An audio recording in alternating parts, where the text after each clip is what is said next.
I have chosen a story about Greg Yule, who was born in 1954 in Perth. Both of his parents were Aborigines, and he was the middle child out of 10. His family lived like nomads, traveling with other families in their client's land. He was really happy with his life. He loved it.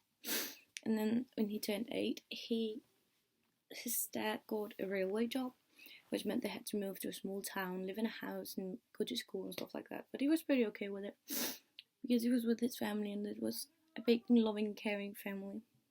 The father worked a lot, and he got his hands on some booze and some alcohol.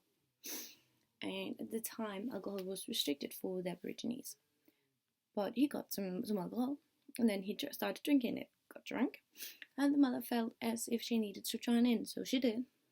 And it was only for this night, only this one night they drank, and they got in a fight. The parents were taken away to the jail, and when the kids visited and came back home, they saw social securities who were there to take them away because of neglect. None of the kids really understand why, because there wasn't any neglect in the house. The social security is called the aunt, but she didn't have enough room for all the kids, for these 10 kids.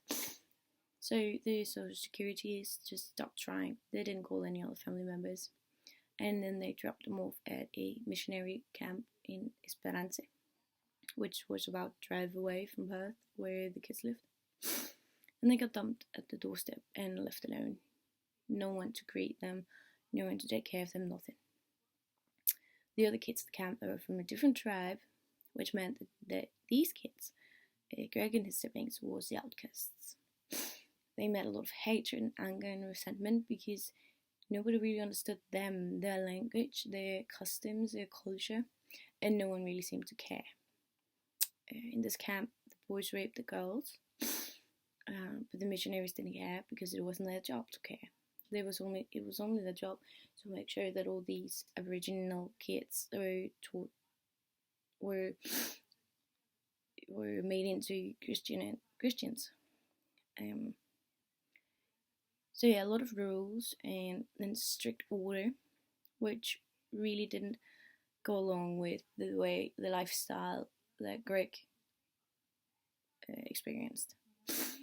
So they tried to escape a few times, but it always ended with them being picked up by the police and a lot of what's it called? Punishment. They had a lot of duties, and none of the duties were fit for children. The child who was taken away, they had to do stuff that only grown-ups would do. Like take care of a boiler and make sure there's enough heat in the gas for the dorm rooms. So Greg and his family didn't really adapt well. A few years ago, he got his the paperwork from when he was taken away, and in the paperwork it said that the children were neglected because the father was a gambler and an alcoholic and an abuser, and then the mother was a prostitutioner. She was prostituted, which was all a lie because none of that really happened. So I don't know, reading this, I felt angry.